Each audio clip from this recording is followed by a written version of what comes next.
Session 6 को हमने last session में किया।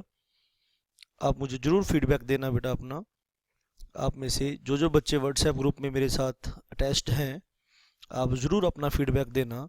आज के इस सेशन में रेगुलेशन नंबर 7 हम करने वाले हैं ऑफ ICDR, और इन प्रिंसिपल अप्रूवल वर्ड को हम समझेंगे। इन प्रिंसिपल अप्रूवल, वैसे ये वर्ड मैंने ICDR के शुरुआती लेक्चर्स में आपको बता दिया था इसका मीनिंग, लेकिन आज हम इस वर्ड के ऊपर डिटेल में एनालिसिस करने वाले हैं। रेगुलेशन 7 हम सीखेंगे, ठीक है बेटा। तो कंपनी या तो IPO कर रही है, या FPO कर रही है, या राइट इशू कर रही है। तीनों वर्ड्स को अब तक आपको पता होना चाहिए कि तीनों वर्ड्स का टेक्निकल मीनिंग क्या है। IPO क्या है कि एक पब्लिक कंपनी जो पहले लिस्टेड नहीं थी, लिस्टेड होने जा रही है, तो इसे कहेंगे IPO। यानी ये कंपनी, एक पब्लिक लिमिटेड कंपनी पहली बार पब्लिक को शेयर इशू कर रही है, तो इसे हम क्या कहेंगे? IPO कहेंगे। अगर एक कंपनी ऑलरेडी शेयर इशू कर रही है, फर्दर कैपिटल रेज कर रही है, फर्दर शेयर इशू कर रही है, तो इसे कहेंगे फर्दर पब्लिक ऑफर। और एक कंपनी अपने शेयर इशू कर रही है और वो फर्दर शेयर्स अपने एग्जिस्टिंग शेयर होल्डर को ही दे रही है, तो उसे कहेंगे राइट शेयर्स, ठीक है बेटा, राइट इशू। तो तीनों वर्ड्स आपने कंपनी लॉ में पढ़ रखे हैं बेटा, तीनों ही वर्ड्स को कंपनी लॉ में भी आपने पढ़ा हुआ है। यहाँ मैं दोबारा से आपको बता देता हूँ, ये देखते हुए कि आपको शायद ना पता हो इन वर्ड्स के बारे में। तो IPO के केस में, इनिशियल पब्लिक ऑफर के केस में इशू का मतलब क्या है, FPO के केस में क्या है, राइट इशू के केस में क्या है। जब इशूअर अपने एग्जिस्टिंग शेयर होल्डर्स को शेयर इशू करे, तो उसे कहते हैं राइट इशू। मैं फिर भी डिटेल में आगे आने वाले लेक्चर्स में डिटेल में राइट इशू के बारे में बताऊंगा, लेकिन फॉर द टाइम बिंग आप ये मान के चलिए कि राइट इशू का मतलब क्या है। शाबाश। आइए अब हम सीखेंगे डिफरेंट केसेस में, IPO के केस में, FPO के केस में और राइट इशू के केस में in principle approval from RSC का मतलब क्या है। इन तीनों ही केसेस में in principle approval from RSC का अलग अलग मीनिंग है। आइए उस मीनिंग को डिटेल में हम एनालिसिस करें, और आपने इसे याद रखना है examination point of view. Examination point of view से ये क्वेश्चन एग्जाम में आपके सामने आ सकता है। आइए अब हम डिस्कस करेंगे इन केस ऑफ IPO। हम अपनी बात को डिस्कस करेंगे इन केस ऑफ IPO। शाबाश बेटा। IPO के केस में, आइए बेटा, IPO के केस में हम डिस्कस करेंगे कि what is the meaning of in principle approval. IPO के केस में कंपनी का शेयर कहीं भी लिस्टेड नहीं है, ठीक है, तो ऑब्टेन फ्रॉम, तो what is the meaning of in principle approval, है ना, इन केस ऑफ। तो आप देख रहे हैं बेटा, in principle approval from RSC, in case of IPO meaning of principle approval, ठीक है। तो आप इस राइट हैंड साइड में क्या पढ़ेंगे? Meaning of principle approval. तो ये बात आप यहाँ समझ लीजिए। या राइट हैंड के केस में, राइट हैंड जो एक कॉलम, राइट हैंड की आपके दाईं तरफ जो कॉलम है, वहाँ पे क्या पढ़ेंगे? Meaning of principle approval in case of IPO। तो आप क्या पढ़ेंगे यहाँ पे, है ना, समझ गए ना बेटा हम क्या कर रहे हैं? हम क्या कर रहे हैं? मीनिंग ऑफ, शाबाश, ध्यान से आप मेरी बात को सुनेंगे। आप क्या कर रहे हैं? शाबाश, हम कर रहे हैं बेटा meaning of in principle approval, meaning of in principle approval. IPO के केस में meaning of in principle approval, यानी जो आप यहाँ पढ़ने वाले हैं उसका मतलब क्या है? Meaning of in principle approval. अगर IPO का केस है ये, तो प्रिंसिपल अप्रूवल का क्या मतलब है, आइए देखते हैं, ठीक है। ऑब्टेन अप्रूवल फ्रॉम, कंपनी को अप्रूवल ऑब्टेन करनी पड़ेगी। Obtain approval from all the RSCs, जितनी भी रिकॉग्नाइज्ड स्टॉक एक्सचेंजेस हैं, in which the issuer proposed to get its specified securities listed। यानी जहाँ जहाँ आप अपने शेयर्स को लिस्ट करना चाहते हैं, अगर आप IPO कर रहे हैं, तो जहाँ जहाँ आप अपने शेयर्स को लिस्ट करना चाहते हैं, वहाँ वहाँ से आपको अप्रूवल लेनी पड़ती है। यानी एक भी, ऑल द RSC का मतलब है ऑल द RSC, यानी एक भी अगर RSC ने लिस्टिंग से मना कर दिया तो आपको दिक्कत आ जाएगी। यानी सभी RSC अप्रूवल देंगी तो ये काम बनेगा। फर्दर हम पढ़ेंगे, आइए बेटा, फर्दर हम पढ़ेंगे इसी बात को इन द केस ऑफ एफपीओ। ठीक है बेटा, एफपीओ के केस में, एफपीओ के केस में, और दूसरा हम पढ़ेंगे यहाँ पे, शाबाश, राइट इशू के केस में। ठीक है, एफपीओ के केस में और राइट शेयर के केस में। ठीक है बेटा, शाबाश। तो डिफरेंट केसेस बनेंगे यहाँ पे, 3 केसेस हम बनाएंगे where the specified securities are. FPO के केस में, राइट इशू के केस में जो स्पेसिफाइड सिक्योरिटीज हैं वो ऑलरेडी लिस्टेड हैं। ये बात ध्यान में आप रखिएगा, चाहे हम एफपीओ की बात करें चाहे हम राइट शेयर्स की बात करें, where the specified securities are listed. बोलो बात समझ में आई कि नहीं आई? तो स्पेसिफाइड सिक्योरिटीज जो भी आप लिस्ट कर रहे हैं ये ऑलरेडी लिस्टेड हो सकती हैं, है ना बेटा? बात समझ में आई कि नहीं आई? या लिस्टेड नहीं है, यानी ये कंपनी है, एक कंपनी है, उसने कुछ शेयर इशू किए थे, एक कंपनी ने शेयर इशू किए थे, अब फर्दर शेयर वो राइट इशू को लेकर आ रही है, फर्दर शेयर्स को लिस्ट कर रही है। ठीक है, तो शुरू के शेयर्स लिस्टेड नहीं थे लेकिन एफपीओ को लिस्ट कर रही है। एक कंपनी ने शुरू में कंपनी बनाई, बिजनेस चलाया, बिजनेस चल निकला, अब ये फर्दर शेयर इशू कर रही है लेकिन वो कंपनी, वो शेयर्स लिस्टेड नहीं है, पहले वाले शेयर्स लिस्टेड नहीं है। दूसरा केस बनेगा, ये एक केस को हम पढ़ेंगे यहाँ पे, हम एक एक केस को हम यहाँ पर पढ़ेंगे बेटा। शाबाश बेटा। आइए डिफरेंट डिफरेंट केसेस को हम यहाँ पे पढ़ेंगे, एक एक केस को एनालिसिस करेंगे। अभी आपने सिर्फ ये देखना है कि आईपीओ के केस में देखा, एफपीओ और राइट शेयर्स के केस में देखेंगे। अब पॉइंट नंबर ए आपको ध्यान से इधर देखना है बेटा, point number A, point number A देखना है बेटा ध्यान से। Listed on recognised stock exchange having national wide trading terminal.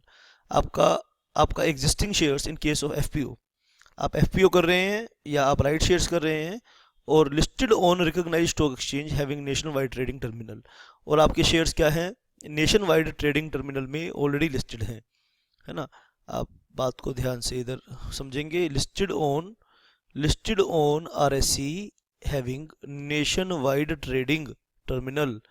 ठीक है, तो यहाँ पे इन प्रिंसिपल अप्रूवल का मतलब क्या है, ऑल सच स्टॉक एक्सचेंजेस, अगर आपके पास नेशन वाइड ट्रेडिंग टर्मिनल्स हैं, ठीक है, listed on RSC having national wide trading terminal, तो जहाँ जहाँ बेटा आपके पास, जहाँ जहाँ आपकी शेयर्स लिस्टेड हैं नेशनल वाइड ट्रेडिंग टर्मिनल्स पर, तो आपको उन सब की परमिशन लेनी है। ऑल सच स्टॉक एक्सचेंजेस में आपने अप्रूवल, प्रिंसिपल अप्रूवल का मतलब क्या है कि आपको सभी स्टॉक एक्सचेंजेस से अप्रूवल लेनी है।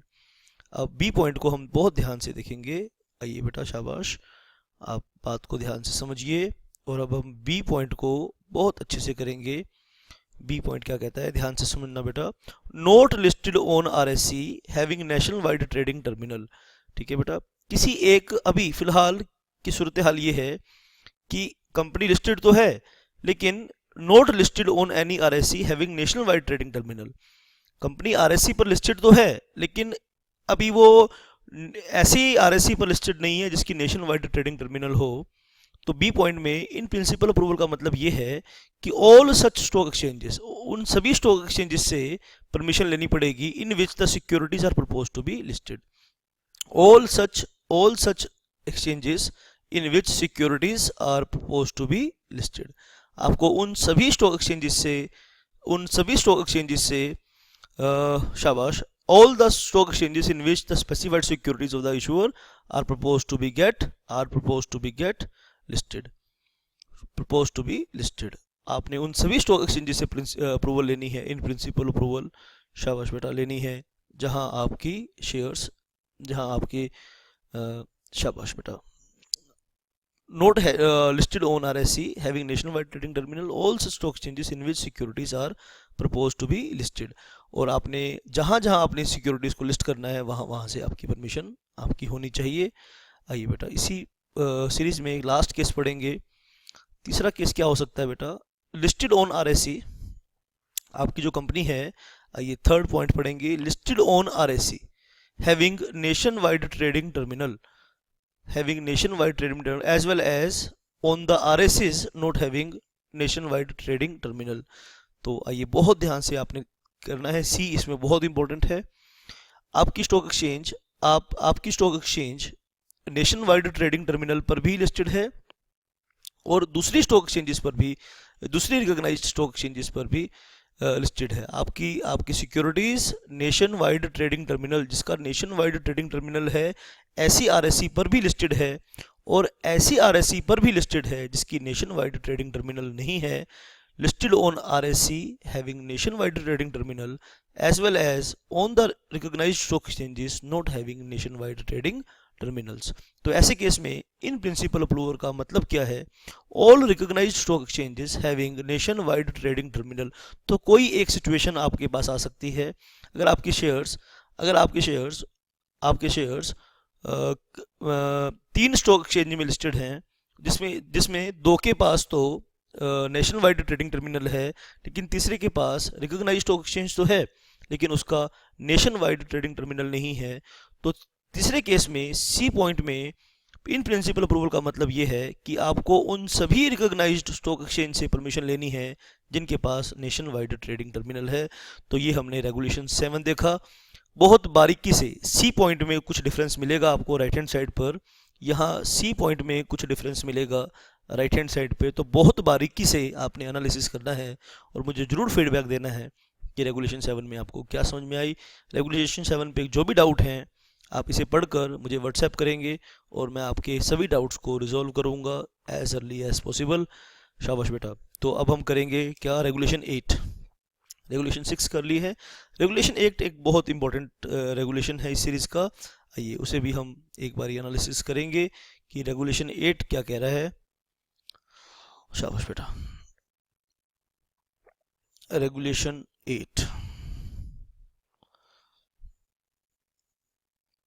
पहले रेगुलेशन 8 को मैं एक समझा देता हूं कि रेगुलेशन 8 है क्या। रेगुलेशन 8 की हेडिंग पहले हम समझ लेते हैं। रेगुलेशन 8 की पहले हम हेडिंग समझेंगे, फिर इसे फर्दर एनालिसिस करेंगे। ठीक है बेटा। Documents to be submitted.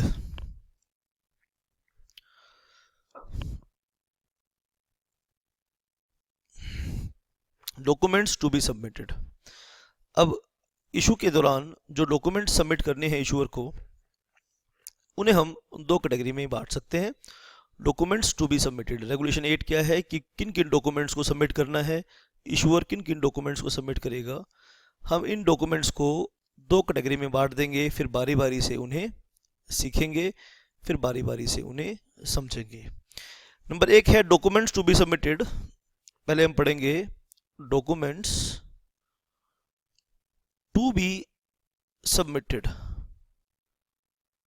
Documents to be submitted. शाबाश। नंबर 1 कैटेगरी के डॉक्यूमेंट्स हम करेंगे documents to be submitted along with draft offer document. Along with draft offer document. तो हमने रेगुलेशन 6 में देखा कि ऑफर डॉक्यूमेंट की 2 स्टेजेस हैं, एक ड्राफ्ट स्टेज है, एक फाइनल स्टेज है। तो जब ड्राफ्ट स्टेज पे आप डॉक्यूमेंट है आपका, तो आपको किन किन डॉक्यूमेंट्स को सबमिट करना होता है। और दूसरे केस में हम पढ़ेंगे डॉक्यूमेंट टू बी सबमिटेड। आपने बहुत ध्यान से इस बात को लिखना है, डॉक्यूमेंट्स टू बी। आप नोट कर लीजिए डायग्राम को, फिर हम दोनों को अलग अलग करके समझेंगे। Documents to be submitted after receipt of observation, after receipt of observation. जब सेबी ऑब्जर्व कर लेता है ड्राफ्ट को तो अपनी ऑब्जर्वेशन इशू करता है। After receipt of observation on draft offer document, on draft offer document, on draft offer document. तो हम अपने डॉक्यूमेंट्स को 2 कैटेगरी में डिवाइड कर सकते हैं। आइए हम रेगुलेशन 8 के अकॉर्डिंग पहले पढ़ेंगे documents to be submitted along with draft offer document. आइए बेटा। तो हम हेडिंग डालेंगे documents to be submitted along with draft offer documents. आइए बेटा, डॉक्यूमेंट्स की लिस्ट बनाएंगे। Documents to be submitted along with draft offer document, along with draft offer document. Draft offer document के साथ कौन कौन से डॉक्यूमेंट्स फाइल होते हैं, आइए हम उन सब को एक बारी लिस्ट बना के हम करेंगे। शाबाश बेटा, आप ध्यान से मेरी बात को सुन। आइए तो हम कौन कौन से डॉक्यूमेंट सबमिट करेंगे। सबसे पहले आप लिखिए certificate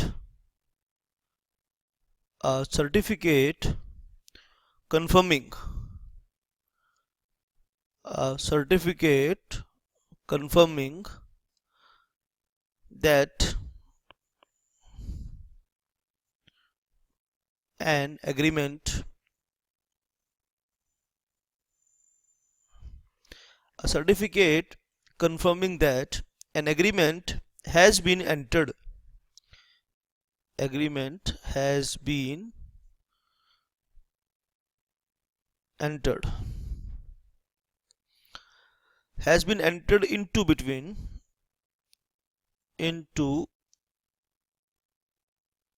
between the issuer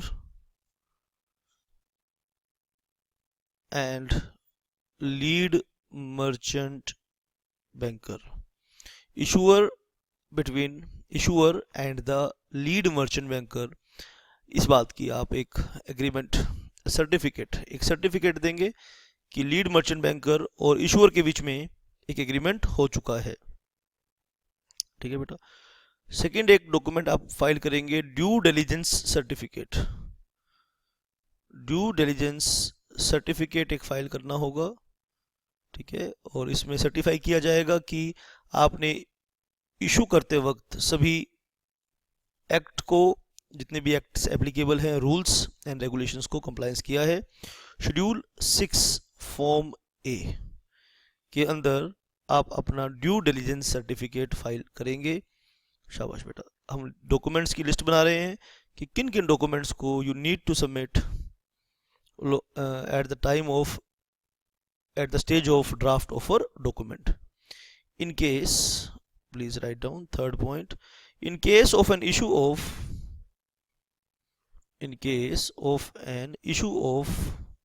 convertible debt instrument,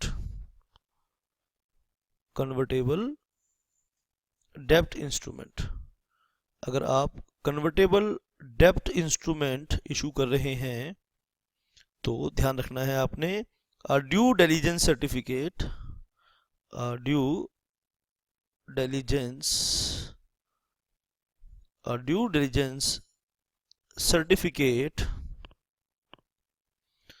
शाबाश from the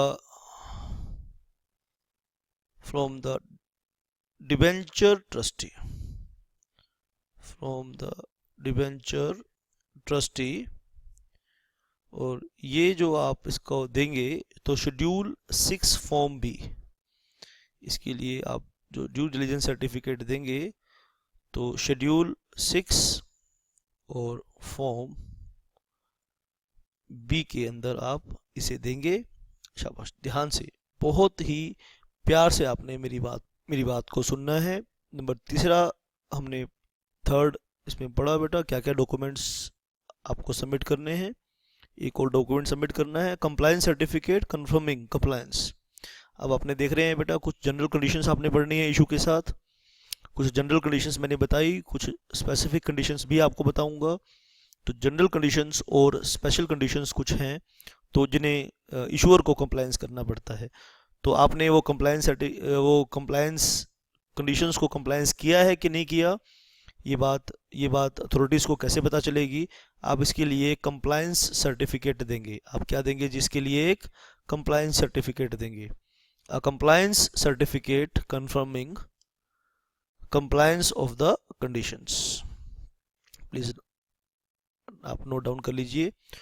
चौथा जो डॉक्यूमेंट आप देंगे, फोर्थ डॉक्यूमेंट आप जो सबमिट करेंगे along with draft offer document, a compliance certificate confirming compliance of the conditions, कि आप सभी जो conditions of the issue होते हैं, जितनी भी शर्तें हैं, जो भी ICDR में शर्तें लिखी हैं, आपने वो सब compliance की हैं। शेड्यूल 7 पार्ट 1 के अकॉर्डिंग आपने ये देना होता है। शेड्यूल 7 पार्ट 1 के अकॉर्डिंग आपको ये सबमिट करना होता है। ये फोर्थ डॉक्यूमेंट था। आइए एक और डॉक्यूमेंट आपने क्या देना है, शाबाश बहुत ध्यान से आपने सुनना है।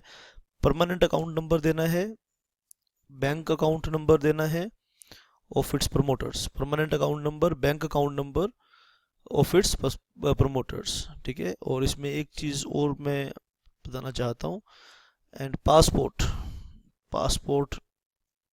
डिटेल्स, पासपोर्ट डिटेल्स भी आपको देनी पड़ेंगी, ठीक है। लेकिन ये किसको देनी है, only to recognised stock exchange where securities are propose to be listed. लेकिन ये किसको देनी है, सिर्फ आपको रिकॉग्नाइज्ड स्टॉक एक्सचेंज को देनी है जहां शेयर्स आप लिस्टेड करवाना चाहते हैं। चलिए ये तो डॉक्यूमेंट्स की लिस्ट थी। हमने पढ़ा बेटा पिछले सेशन में हमने पढ़ा रेगुलेशन 8 को, पीछे बेटा हम पढ़कर आए हैं कि रेगुलेशन 8 को हम 2 पार्ट में डिवाइड कर सकते हैं। रेगुलेशन 8 में हमने पढ़ना क्या है, हमने डॉक्यूमेंट्स के बारे में जानना है जो कि सबमिट करने पड़ते हैं अथॉरिटीज़ को। और 2 कैटेगरी के डॉक्यूमेंट्स हैं, एक वो डॉक्यूमेंट्स हैं जो भी हमें सबमिट करने हैं along with draft of documents, और दूसरी कैटेगरी के जो डॉक्यूमेंट्स हैं, जब draft documents to be submitted after receipt of observation on the draft offer document, ठीक है। ड्राफ्ट ऑफर डॉक्यूमेंट पर डीओडी लिखा है बेटा, ड्राफ्ट ऑफर डॉक्यूमेंट पर जब सेबी की ऑब्जर्वेशन आ जाएंगी तो कुछ डॉक्यूमेंट्स को सबमिट करना होगा।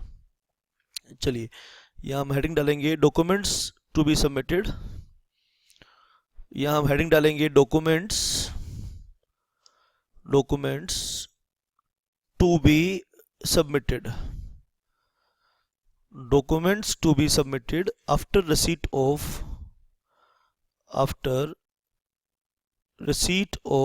observation, after receipt of observation on draft offer document,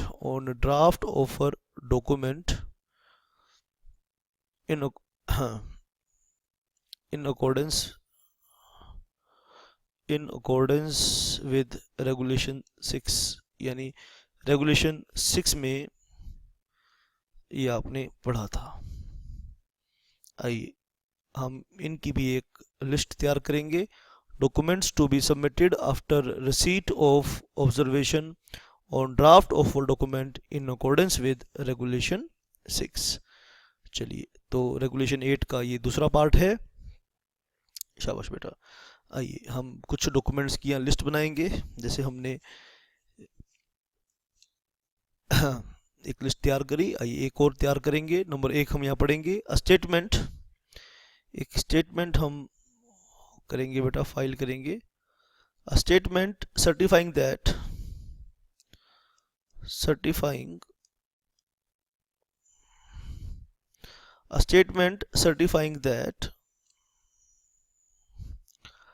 all changes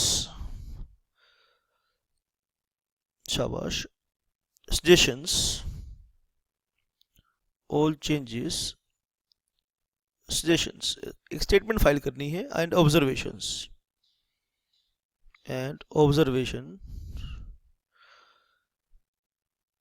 made by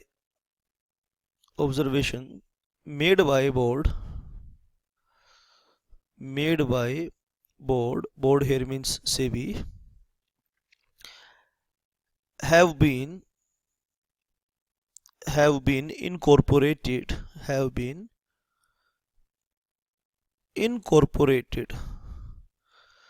शाबाश इन द ऑफर डॉक्यूमेंट, और उन्हें ऑफर डॉक्यूमेंट में इनकॉर्पोरेट कर लिया गया है इन द ऑफर डॉक्यूमेंट। यानी सेबी ने जो भी चेंजेस बताए थे, जो भी ऑब्जर्वेशन दी थी, ठीक है, सभी चेंजेस, सभी सजेशंस, सभी ऑब्जर्वेशंस को हमने ड्राफ्ट ऑफर डॉक्यूमेंट में शामिल कर लिया है।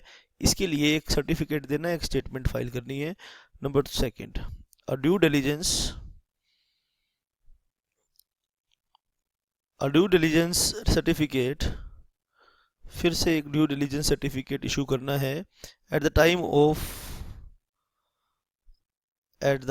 Of a due diligence certificate at the time of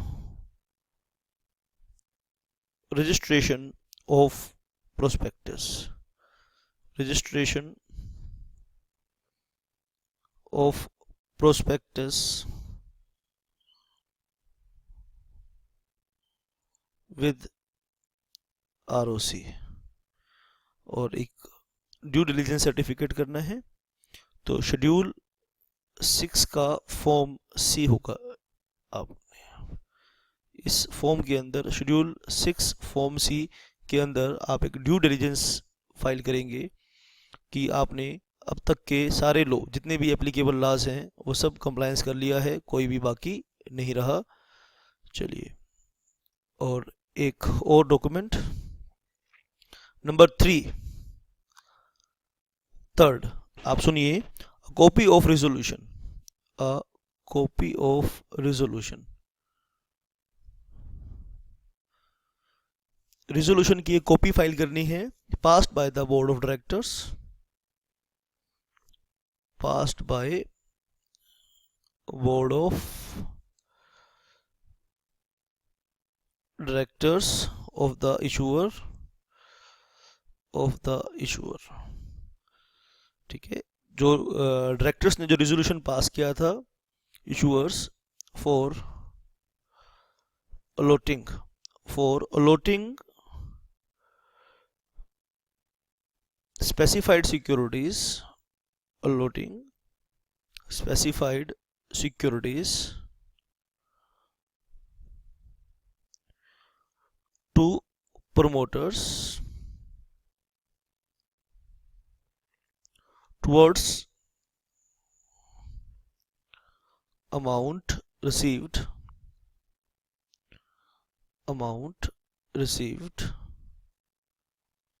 against promoter contribution.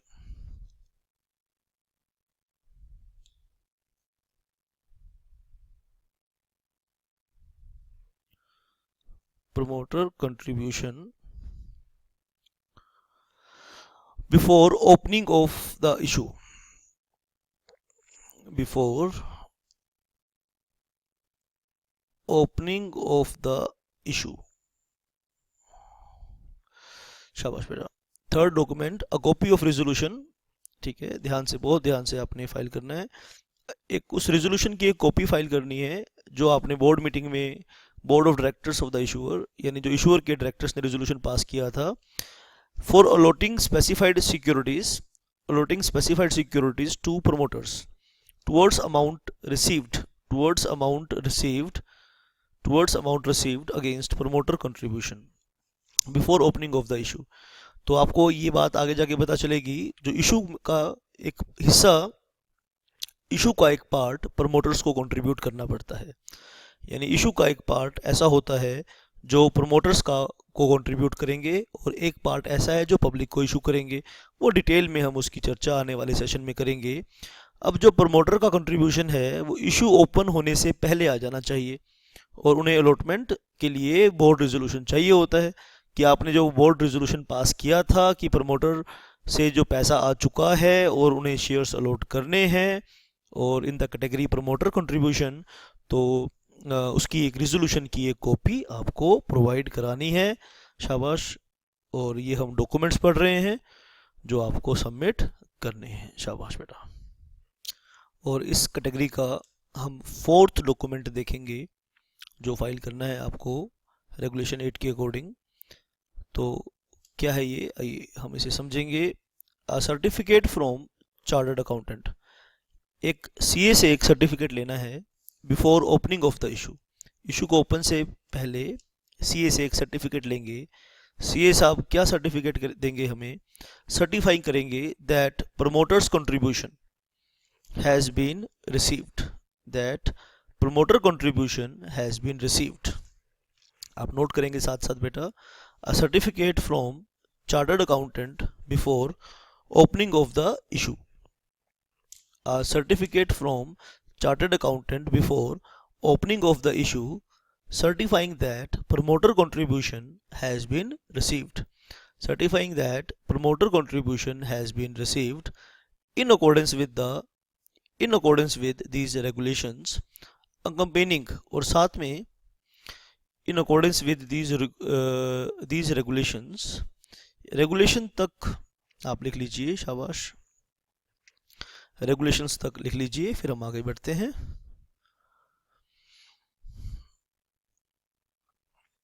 और इस सर्टिफिकेट के साथ आपने कुछ और भी अटैच करना है, वो क्या है, अकम्पेनिंग देयर विद, साथ में क्या अटैच करना है उस सर्टिफिकेट के साथ, there with the names, addresses of the promoters who have contributed to the promoters contribution, उनका सबका नाम, उनका address and the amount paid, उन लोगों ने जो अमाउंट पे किया है, bye each of them towards such contribution. आइए बेटा, ये फोर्थ डॉक्यूमेंट है, इसे हम एक बारी दोबारा से पढ़ेंगे। अ certificate from chartered accountant before opening of the issue certifying that promoter's contribution has been received in accordance with these regulations। CA साहब ये सर्टिफाई करेंगे कि इन रेगुलेशंस के अकॉर्डिंग प्रमोटर कंट्रीब्यूशन रिसीव हो चुका है, और साथ में क्या जोड़ना है, accompanying there with names, addresses of the promoters, और उनके साथ प्रमोटर के नेम और एड्रेसेस भी बताने हैं, एंड द कंट्रीब्यूशन, ठीक है बेटा, नेम्स भी बताने हैं, एड्रेसेस भी बताने हैं, who have contributed to the promoters contribution, और साथ में ये भी बताना है कि कितना amount and the amount paid by each of them towards such contribution, और उन लोगों ने कितना अमाउंट पे किया है, ये भी सीए साहब बताएंगे सर्टिफिकेट के साथ। Fifth certificate, due diligence certificate की बात कर रहे हैं। वापस देखिए, आप देख रहे हैं बेटा, सेबी हर स्टेज पे एक ड्यू डिलीजेंस सर्टिफिकेट, यानी इंडिपेंडेंट अथॉरिटी से एक due diligence certificate, due diligence certificate में क्या सर्टिफाई करते हैं प्रोफेशनल्स, ड्यू डिलीजेंस सर्टिफिकेट में प्रोफेशनल्स ये सर्टिफाई करते हैं कि जो सेबी के लॉ हैं, रूल्स हैं, रेगुलेशंस हैं, क्या इशूअर ने वो कंप्लायंस किया है या नहीं किया, ठीक है, जो करना चाहिए था क्या वो किया है। ड्यू डिलीजेंस सर्टिफिकेट में इस बात को सर्टिफाई किया जाता है कि क्या जो करना चाहिए था, जो भी करना चाहिए था, क्या वो किया है। A due diligence certificate immediately before the opening of the issue. A due diligence certificate immediately before the opening of the issue, certifying that necessary corrective action. A due diligence certificate immediately before the opening of the issue, certifying that necessary corrective action, if any, has been taken. कि necessary corrective action अगर कोई है, हो सकता है कि कुछ बात कुछ भूल गए हों या कुछ गलती हो गई हो, और उसके लिए नेसेसरी करेक्टिव एक्शन लेना था, जो लेना था क्या वो ले लिया है, इस बात को सर्टिफिकेट देंगे, और ये सर्टिफिकेट जाएगा शेड्यूल 6 के अकॉर्डिंग फॉर्म डी। शाबाश। पॉइंट नंबर 5 को आप लिख लीजिए बेटा, आई नो आप लिख रहे हैं, आप आइए पॉइंट नंबर 5 को लिखेंगे। Due diligence certificate immediately before the opening of the issue को ओपन होने से पहले एक ड्यू डिलिजेंस सर्टिफिकेट देंगे। उसमें उस ड्यू डिलिजेंस सर्टिफिकेट में एक चीज़ सर्टिफाई की जाएगी, certifying that necessary corrective action, अगर कोई नेसेसरी करेक्टिव एक्शन लेना है, if any has been taken, ठीक है, अगर कोई है तो क्या वो ले चुके हैं, इस चीज़ को सर्टिफाई करेंगे शेड्यूल, और वो जो सर्टिफिकेट होगा वो शेड्यूल 6 फॉर्म डी के अंदर वो सर्टिफिकेट होगा। आप इसे फटाफट नोट कर लीजिए और हम फिर आगे बढ़ते हैं। हम क्या कर रहे हैं बेटा, हम डॉक्यूमेंट्स पढ़ रहे हैं, शाबाश बेटा। फिर हम रेगुलेशन 8 को पूरा रिवाइज भी करेंगे, पहले इसे कंप्लीट कर लीजिए।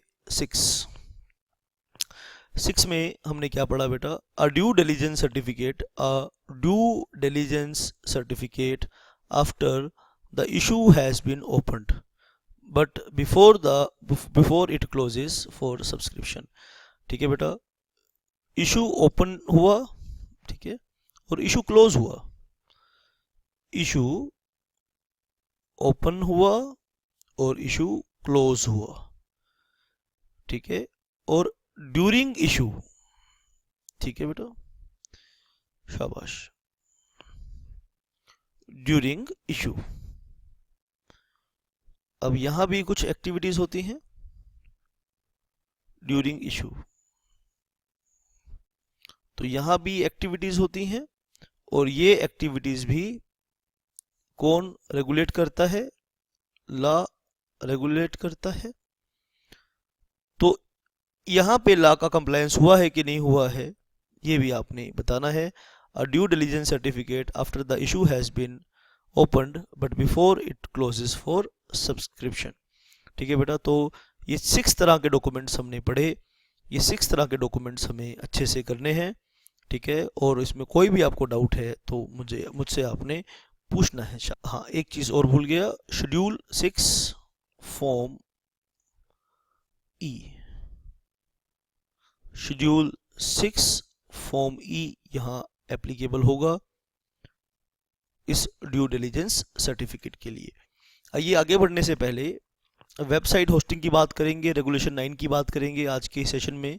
लेकिन आगे बढ़ने से पहले रेगुलेशन 8 को और 7 को हम रिवाइज करेंगे और फिर हम आगे बढ़ेंगे। शाबाश।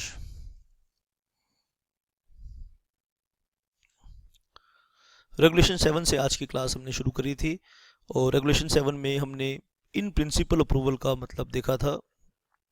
आइए, अगर आपका कोई पॉइंट मिस हो गया हो, लिखने से रह गए हों आप, तो उसे भी आप पूरा कर सकते हैं। और रेगुलेशन 7 और रेगुलेशन 8 को मैं दोबारा से आपके लिए रिप्रेजेंट कर रहा हूं। और कोई भी अगर आपको डाउट है, कोई भी आपको इसमें संदेह है, तो आप मुझसे ज़रूर पूछेंगे। शाबाश बेटा। रेगुलेशन 7 की हम बात कर रहे हैं, फिर रेगुलेशन 8 की बात करेंगे और फिर हम आज की सेशन में रेगुलेशन 9 को भी पढ़ेंगे। रेगुलेशन 7 क्या कह रहा है? इन प्रिंसिपल अप्रूवल का मतलब बता रहा है। और इन प्रिंसिपल अप्रूवल का मतलब आईपीओ के केस में, एफपीओ के केस में और राइट इशू के केस में अलग अलग तरीके से बता रहा है, अलग अलग तरीके से आपने इसे समझना है। तो आइए हम पढ़ेंगे in principle approval from RSC का क्या मीनिंग है। आईपीओ के समय में, आईपीओ के टाइम पर इन प्रिंसिपल अप्रूवल का मतलब ये है कि आपने प्रिंसिपल अप्रूवल कहाँ से लेना है? From all the recognised stock exchanges in which the issuer proposes to get its specified securities listed. जहाँ जहाँ इशूअर अपने सिक्योरिटीज को लिस्ट करवाना चाहता है, आईपीओ के केस में आपको वहाँ से परमिशन चाहिए। सुन लीजिए, इन प्रिंसिपल अप्रूवल का मतलब ये है कि आईपीओ के केस में आपने जहाँ जहाँ शेयर इशू करने हैं, जहाँ जहाँ सिक्योरिटीज़ को लिस्ट करना है, वहाँ से आपको आपकी लिस्टिंग की परमिशन लेनी है। शाबाश बेटा। एफपीओ के केस में, एफपीओ में राइट शेयर के केस में डिफरेंट केसेस बनते हैं। आइए उन सब केसेस को एक एक करके समझते हैं। एफपीओ एंड राइट शेयर के केस में where the specified securities are, तो पहला पॉइंट है बेटा, ध्यान से आपने सुनना है। फर्स्ट पॉइंट हम ध्यान से सुनेंगे, listed on RSC having nation wide trading terminal. और इशूअर के जो शेयर्स हैं वो लिस्टेड हैं, ऑलरेडी लिस्टेड हैं और रिकॉग्नाइज्ड स्टॉक एक्सचेंज पे लिस्टेड हैं जिसकी नेशन वाइड ट्रेडिंग टर्मिनल है। तो ऑल सच स्टॉक एक्सचेंजेस से आपने परमिशन लेना है कि जहाँ जहाँ नेशन वाइड ट्रेडिंग टर्मिनल पे आपके शेयर्स लिस्टेड हैं, वहाँ से आपको परमिशन लेनी है। और दूसरा केस बेटा, not listed on RSC having national wide trading terminal, all such stock exchanges in which securities are propose to be listed.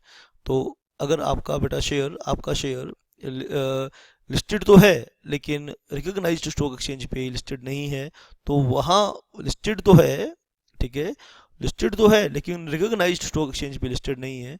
तो जहाँ जहाँ आप लिस्ट करना चाहते हैं नए शेयर्स को, वहाँ से all such stock exchanges in which securities are propose to be listed, और जहाँ जहाँ सिक्योरिटीज को आप प्रपोज कर रहे हैं लिस्टिंग के लिए, वहाँ पर आपने परमिशन लेनी है। शाबाश बेटा।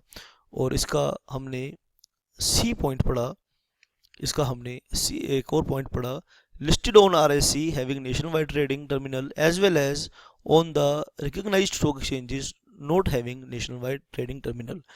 तो कंपनी के shares in the case of FPO and in case of right shares listed हैं, और उसमें से कुछ स्टॉक एक्सचेंजेस का नेशन वाइड ट्रेडिंग टर्मिनल पर लिस्टेड हैं, और कुछ स्टॉक एक्सचेंजेस ऐसे हैं जिनके नेशन वाइड ट्रेडिंग टर्मिनल हैं, और कुछ ऐसे हैं जिनका नेशन वाइड ट्रेडिंग टर्मिनल नहीं है। तो आपको वहाँ से परमिशन लेनी है जहाँ जहाँ नेशन वाइड ट्रेडिंग टर्मिनल है, सिर्फ वहाँ से परमिशन लेनी है। ध्यान से सुन लीजिए सी पॉइंट को, ये एक्सपेक्टेड प्रैक्टिकल क्वेश्चन है।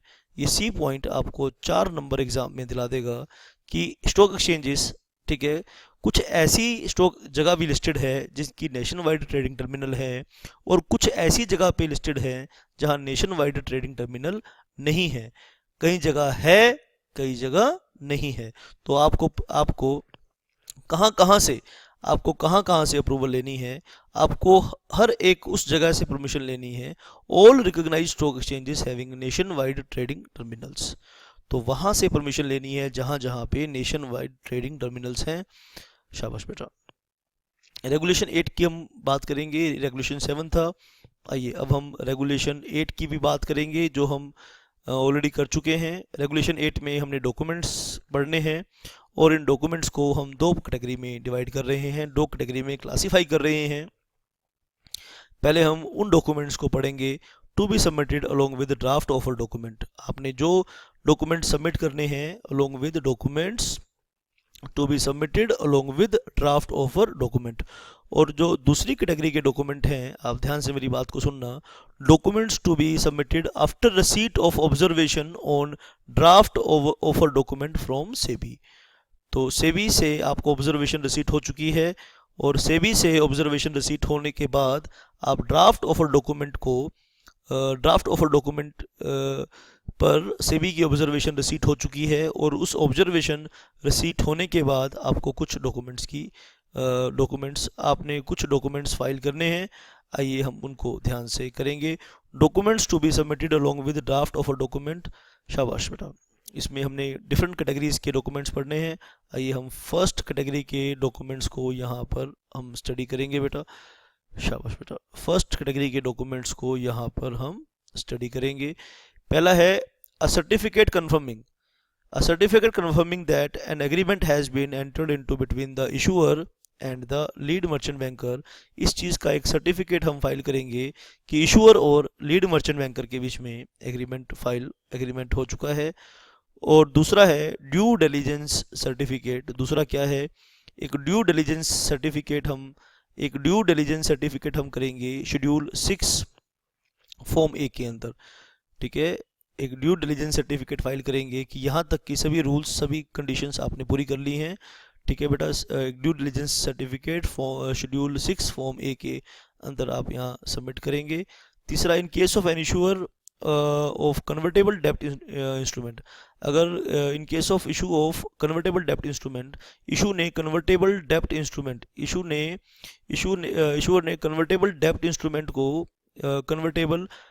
इंस्ट्रूमेंट को इशू किया है। A due diligence certificate from the debenture trustee आपने यहाँ पे फाइल करना है, और इसके लिए शेड्यूल 6 फॉर्म बी है।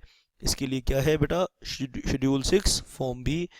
शाबाश। और एक कंप्लायंस सर्टिफिकेट फाइल करना है confirming compliance of the conditions, और आपने कंप्लायंस सर्टिफिकेट फाइल करना है कि आपने कंडीशंस के साथ कंप्लायंस कर लिया है, जितनी भी कंडीशंस हैं वो सभी मान ली हैं। तो शेड्यूल 7 पार्ट 1 के अकॉर्डिंग आपने ये डॉक्यूमेंट सबमिट करना है। ठीक है बेटा।